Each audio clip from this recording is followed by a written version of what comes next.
वालों के लिए साल 2025 में प्रेम और वैवाहिक जीवन कैसा रहेगा। साल 2025 में क्या आपके प्रेम जीवन में कुछ बड़े बदलाव होने वाले हैं। जो लोग सिंगल हैं तो क्या उनके जीवन में किसी नए व्यक्ति की एंट्री हो सकती है। यदि आप वैवाहिक जीवन में हैं तो वैवाहिक जीवन की स्थिति पूरे वर्ष भर क्या रहेगी।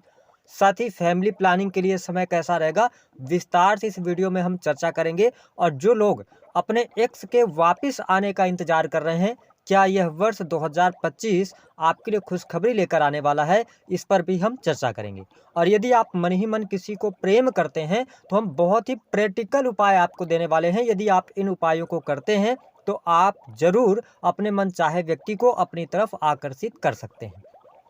तो चलिए वीडियो की शुरुआत करते हैं। उससे पहले यदि आप चैनल पर पहली बार आए हैं तो चैनल को सब्सक्राइब कर लीजिएगा, नोटिफिकेशन बिल को ऑन कर लीजिएगा। देखिए, जब हम राशि चक्र में बात करते हैं कन्या राशि की, तो आपके जो राशि के स्वामी बनते हैं ना, वो बुध बनते हैं।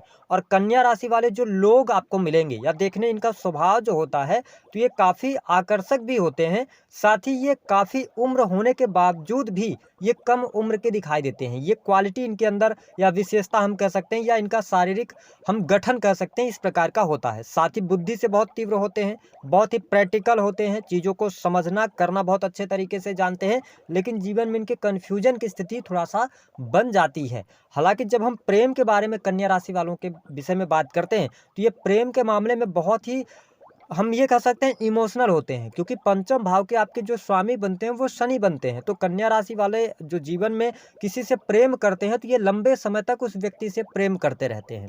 साथ ही इनके जीवन में कई बार इनको प्रेम होता है, लेकिन यदि इनको सच्चा प्रेमी अथवा प्रेमिका मिल जाए तो ये अंत तक उसका साथ निभाते हैं। लेकिन ये चाहते हैं, इनकी चाहत होती है कि अगर ये सामने वाले को प्रेम कर रहे हैं ना, तो ये सामने वाले से भी एक्सपेक्ट करते हैं कि उनको जितना ये प्रेम सामने वाले को कर रहे हैं उतना ही सामने वाला प्रेम इनको करे। इस तरीके की इनकी थिंकिंग होती है। हालांकि मैंने यह भी पाया है कि कन्या लग्न या कन्या राशि वाले ज़्यादातर इनका इंटर कास्ट ही प्रेम देखने को मिलता है। ठीक है, ऐसी भी स्थिति देखने को मिलती है।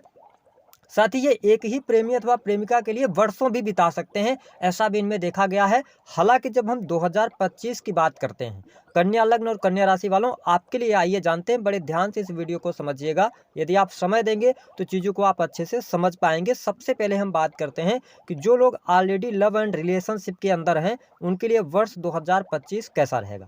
देखिए, कन्या राशि वालों, साल के शुरुआत से लेकर 18 मई 2025 तक आपके लगन में केतु देव विराजमान रहेंगे। वही देव गुरु बृहस्पति जो कि आपके चतुर्थ स्थान यानी सुख स्थान और सप्तम स्थान के स्वामी होकर आपके 9th हाउस में गोचर करेंगे। ठीक है, 4 फरवरी के बाद ये मार्गी हो जाएंगे। तो अगर कहा जाए तो जो जनवरी का महीना रहेगा वो प्रेम संबंध के मामलों के लिहाज से अच्छा रहने वाला है। कोई बहुत ज़्यादा निगेटिव स्थिति नहीं रहेगी। अगर आप लव एंड रिलेशनशिप के साथ आगे बढ़ रहे हैं यानी उसमें हैं, तो आप अपने पार्टनर के साथ क्वालिटी टाइम स्पेंड करेंगे। आप मिलने जुलने का भी कार्यक्रम बना सकते हैं। ध्यान ये रखने वाली बात होगी कि मंगल आपके 11th हाउस से गोचर करेंगे 21 जनवरी तक। तो आप 21 जनवरी तक अपने पार्टनर को लेके काफ़ी ज़्यादा प्रोटेक्टिव भी रहने वाले हैं। आपकी बहुत ज़्यादा एनर्जी भी 5th हाउस पे लग रही है। तो कुल मिलाकर जनवरी का जो महीना रहेगा यह प्रेम संबंध के मामलों के लिहाज से अच्छा है। हाँ, थोड़ा सा शंका शक की स्थिति रहेगी। उसका रीजन ये है कि केतु जब तक आपके लगन से गोचर करेंगे तो 18 मई 2025 तक यदि आप अपने रिलेशनशिप को लेकर लॉयल हैं तो यहाँ पर कहीं ना कहीं से आप अपने पार्टनर के ऊपर शक कर सकते हैं या आपका पार्टनर आपके ऊपर शक कर सकता है। लेकिन परिस्थितियां बेहतर हैं, आप अपने रिलेशन को आगे बढ़ा सकते हैं अगर आप रिलेशनशिप के अंदर चल रहे हैं। लंबे समय से आपका रिलेशनशिप चल रहा है तो देखें कि देवगुरु बृहस्पति की दृष्टि भी आपके पंचम भाव पर 14 मई 2025 तक रहने वाली है। तो यह समय आपके लिए प्रेम संबंधों के लिए अच्छा है। हाँ, अन्य ग्रहों का जब राशि परिवर्तन होगा तो छोटी मोटी स्थितियां निगेटिव बन सकती हैं, वाद विवाद हो सकते हैं, उतार चढ़ाव आपके प्रेम जीवन में आ सकता है। लेकिन ओवरऑल स्थिति बहुत बढ़िया है। देवगुरु बृहस्पति के आशीर्वाद से आपकी लव लाइफ मई 2025 तक अच्छी रहने वाली है। अब देखें, मई 2025 के बाद अगर देखा जाए, उससे पहले 29 मार्च को शनिदेव ट्रांजिट कर जाएंगे आपके सप्तम स्थान में। वही राहु केतु का भी ट्रांजिट 18 मई को हो जाएगा। तो मई, जून और जुलाई ये 3 महीने आपके लिए बेहद ही शानदार रहेंगे। जहां पर आप अपने प्रेमी अथवा प्रेमिका के साथ में मन बना सकते हैं प्रेम विवाह करने का। लेकिन यह वह समय होगा जब आपका प्रेम विवाह नहीं हो पाएगा। आपकी थिंकिंग ऐसी बनेगी कि आप जिस पार्टनर के साथ में हैं उनको समझने का प्रयास आप करेंगे, क्वालिटी टाइम स्पेंड करेंगे, और उसके बाद आपके जो थॉट प्रोसेस होगी कि क्या इनसे प्रेम विवाह करना चाहिए या नहीं करना चाहिए, इस स्थिति में आप जा सकते हैं।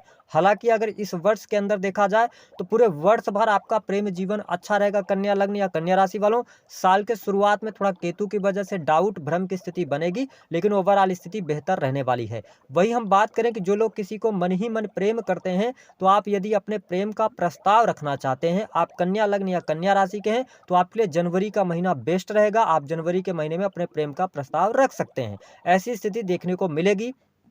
साथ ही देवगुरु बृहस्पति के आशीर्वाद से आपके नए प्रेम संबंध भी यहाँ पर बनने जा रहे हैं। ऐसी स्थिति का सामना आपको करना पड़ेगा। हालांकि जब मंगल देव की स्थिति आपके लिए 2 अप्रैल 2025 तक नए प्रेम संबंध बनना, या अगर देखा जाए तो पहले से आप प्रेम संबंधों में हैं तो एक से अधिक प्रेम संबंध बनना, इन सभी चीज़ों में आपको कहीं ना कहीं से शुभता देखने को मिलेगी। लेकिन पूरे वर्ष की जब हम बात करते हैं तो कन्या लग्न या कन्या राशि है आपकी, तो आप अपने पार्टनर को चीट कर सकते हैं। ऐसी स्थिति अवश्य बनेगी, तो चीटिंग करने से आपको बचने की आवश्यकता है।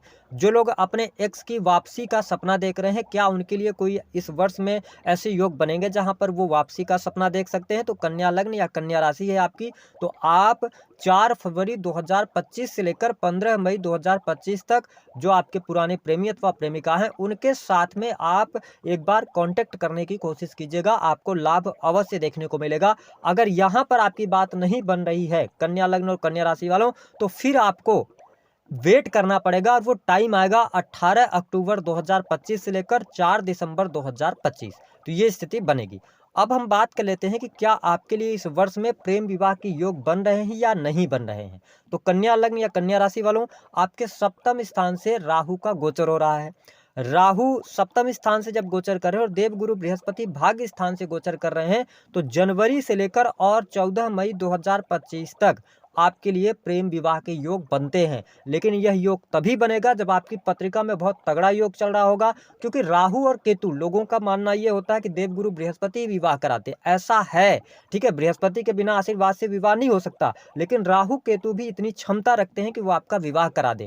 लेकिन मेरा ये हमेशा से मानना रहा है कि जब भी सप्तम स्थान से राहु का गोचर हो, तो ऐसी स्थिति में विवाह करने से बचना चाहिए। तो योग का अगर आप पता करना चाहते हैं तो जनवरी से लेकर मई तक आपके लिए योग है, आप प्रेम विवाह कर सकते हैं। लेकिन इस प्रेम विवाह को करते समय बहुत सावधानी आप रखिएगा। जो लोग अविवाहित हैं, क्या उनके लिए विवाह का कोई योग बनेगा? देखिए कन्या राशि वालों, आपके लिए जनवरी 2025 से लेकर और मई 2025 तक का टाइम अच्छा है। विवाह आपका तय हो सकता है, आप वैवाहिक बंधन में बंध सकते हैं। लेकिन आपके लिए जो सबसे बेटर टाइम रहेगा साल 2025 में वैवाहिक बंधन में बंधने के लिए, वो टाइम होगा आपके लिए 18 अक्टूबर से लेकर 4 दिसंबर, जहां पर आप प्रेम विवाह की तरफ आगे बढ़ सकते हैं और आपको बहुत अच्छी शुभता भी मिलेगी। और अगर आप अविवाहित हैं तो वहां पर अगर आप विवाह करते हैं तो इस विवाह के चलने की टिकने की संभावनाएं ज्यादा हो जाती हैं। अब बात कर लेते हैं जो लोग दाम्पत्य जीवन में हैं, उनके लिए क्या स्थिति बनेगी। तो देखिए दाम्पत्य जीवन में अगर आप हैं तो कन्या लग्न और कन्या राशि है आपकी, तो आपके लिए देखिए जनवरी से लेकर और 29 मार्च 2025 तक थोड़ी सी परिस्थितियां निगेटिव रह सकती हैं। विशेष तौर पर यदि देखा जाए तो वैवाहिक जीवन में ट्यूनिंग जीवन साथी के साथ बिगड़ सकती है, उतार चढ़ाव की स्थिति बनेगी, और उसका कारण है राहु का गोचर। राहु सप्तम स्थान से गोचर कर रहे हैं, तो थोड़ा सा भ्रम की स्थिति, वाद विवाद की स्थितियां पैदा हो सकती हैं। यहाँ पर आपको थोड़ा सा ध्यान देने की आवश्यकता रहेगी। हालांकि 29 मार्च से लेकर और जो टाइम रहेगा 18 मई, ये सबसे ज़्यादा क्रिटिकल टाइम रहेगा आपके मैरिटल लाइफ को लेकर, क्योंकि शनि और राहु की युति हो जाएगी। सैटर्न ट्रांजिट करके आपके सप्तम स्थान में चले जाएंगे और राहु देव भी वहां पर विराजमान रहेंगे। तो 29 मार्च से लेकर और 18 मई 2025 तक अगर आप वैवाहिक जीवन में हैं तो वाद विवाद की स्थितियां बढ़ना है ना, विवाह विच्छेद होने की संभावनाएं बन जाना। इसके साथ ही अगर देखा जाए तो एक्स्ट्रा मैरिटल अफेयर होने की संभावनाएं बन जाना, क्योंकि राहु के साथ पंचमेश का मिलन होगा तो कहीं ना कहीं से प्रॉब्लम होगी। लेकिन 18 मई के बाद आपके जीवन में वैवाहिक जीवन में शुभता देखने को मिलेगी, जीवन साथी का सहयोग मिलेगा।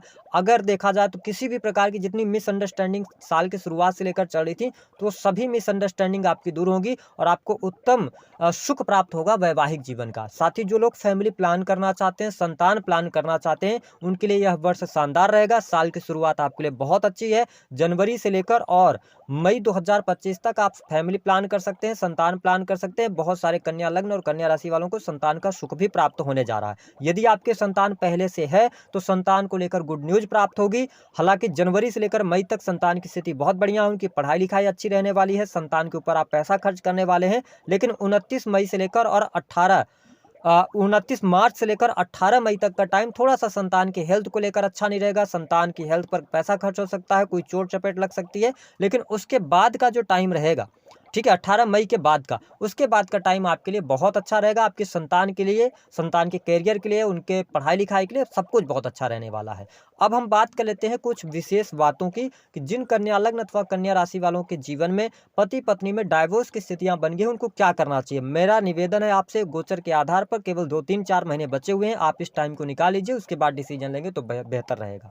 दूसरी स्थिति क्या है कि वह कौन से 3 उपाय हैं जिसको यदि आप करते हैं तो आप मनचाहे व्यक्ति को आकर्षित कर सकते हैं। देखिए कन्या राशि वालों, आप ऑलरेडी बहुत बुद्धिमान होते हैं, बहुत समझदार होते हैं, आपको लॉजिक से बात करना पसंद होता है। तो मेरा यह मानना है कि अगर आपको किसी से प्रेम है और वह व्यक्ति आपसे दूर चला गया है तो आप उस व्यक्ति के आने की कल्पना मत कीजिए तो ज़्यादा बेटर है। क्योंकि जो व्यक्ति एक बार आपके जीवन से दूर जा सकता है तो उसकी कोई गारंटी नहीं है कि वो दोबारा भी आपके जीवन से दूर ना जाए। तो पहली बात कि अगर आप अपने आप को डिप्रेस पा रहे हैं तो अपने आप को बाहर निकालिए, अपना जो कार्य है, अपना जो मन है, उसको आप अपने कार्य के प्रति फोकस्ड कीजिए तो ज़्यादा बेहतर रहेगा। दूसरा प्रैक्टिकल चीज़ मैं आपको बता दूं कि जिस व्यक्ति से आपका लगाव नहीं होगा, ठीक है, जिस व्यक्ति के मन में आपके प्रति प्रेम नहीं होगा, तो आप लाख कोशिशें कर लीजिए, आप उस व्यक्ति के प्रेम को आकर्षित नहीं कर सकते। जो लोग ये वशीकरण की बात करते हैं, ऐसा कुछ भी नहीं होता है। आप किसी भी व्यक्ति को वशीभूत नहीं कर सकते हैं, ठीक है, क्योंकि वो आप अगर चाहें, प्रकृति वही चीज़ आपके लिए देगी या वही चीज़ देती है, प्रदान करती है जो आपके लिए सबसे ज़्यादा इंपॉर्टेंट होता है। अगर आप ये सोच रहे हैं कि आप तंत्र मंत्र के माध्यम से आप वशीकरण करके किसी भी व्यक्ति को वश में कर सकते हैं, तो इन सभी भ्रमों से बचिएगा। इन सभी जो आजकल बहुत सारा वशीकरण चढ़ा, इन सब में कुछ नहीं रखा है, कुछ नहीं होगा, आपके पैसे भी बर्बाद होंगे। तो मेरा ये मानना है कि आप ईश्वर के प्रति विश्वास रखिए, आपके प्रेम में सच्चाई होगी तो वो व्यक्ति जरूर लौट कर आपके लिए आएगा। अगर आप उपाय करना चाहते हैं, है ना, प्रेम पाने के लिए, तो मैं आपको एक उपाय दिए दे रहा हूँ। आपको करना यह रहेगा कि शनिवार के दिन आप ध्यान रखें, शनिवार के दिन आपको लेना है लौंग, 10 फूल वाली लौंग ले लीजिए। थोड़ा सा आप उसमें गुड़ ले लीजिए, जो कि खाने के में इस्तेमाल होता है, गुड़ ले लीजिए। तीसरी चीज़ आपको लेना है काले तिल, ठीक है। इन तीनों सामग्रियों को जाइए, आप किसी भी शिव मंदिर चले जाइए या जहाँ पर भी पीपल का वृक्ष हो, वहाँ पे ले जाके पीपल महाराज को ये अर्पित कर दीजिए और वहीं पर बैठकर अपने प्रेमी अथवा प्रेमिका को याद कीजिए, भगवान विष्णु से प्रार्थना कीजिए या भगवान शिव से प्रार्थना कीजिए कि वह व्यक्ति आपकी तरफ आकर्षित हो, आपके जीवन में आए। और उसके बाद उस पीपल के वृक्ष का एक पत्ता आप तोड़ लीजिए, उसको घर लेकर आ जाइए और उसको गंगा जल से धुलिए। उस पीपल के पत्ते पर एक स्वास्तिक बना दीजिए और ऊपर साइड अपना नाम लिखिए और नीचे साइड अपने प्रेमी अथवा प्रेमिका का नाम लिखिए। और उसके बाद जो काजल होता है, तो एक साइड में आपने स्वास्तिक बना दिया, पीछे साइड में उस व्यक्ति का नाम लिखकर और उसको अपने तकिए के नीचे रखिए। अगर इस उपाय को आप करते हैं तो अगर प्रकृति चाहेगी, वह व्यक्ति आपके जीवन के लिए अच्छा होगा, जिससे आपके जीवन में कोई दिक्कत ना आए, संघर्ष ना आए, तो जरूर वह व्यक्ति लौट कर आपके जीवन में आएगा। तो दी गई जानकारी पसंद आए तो वीडियो को लाइक करें।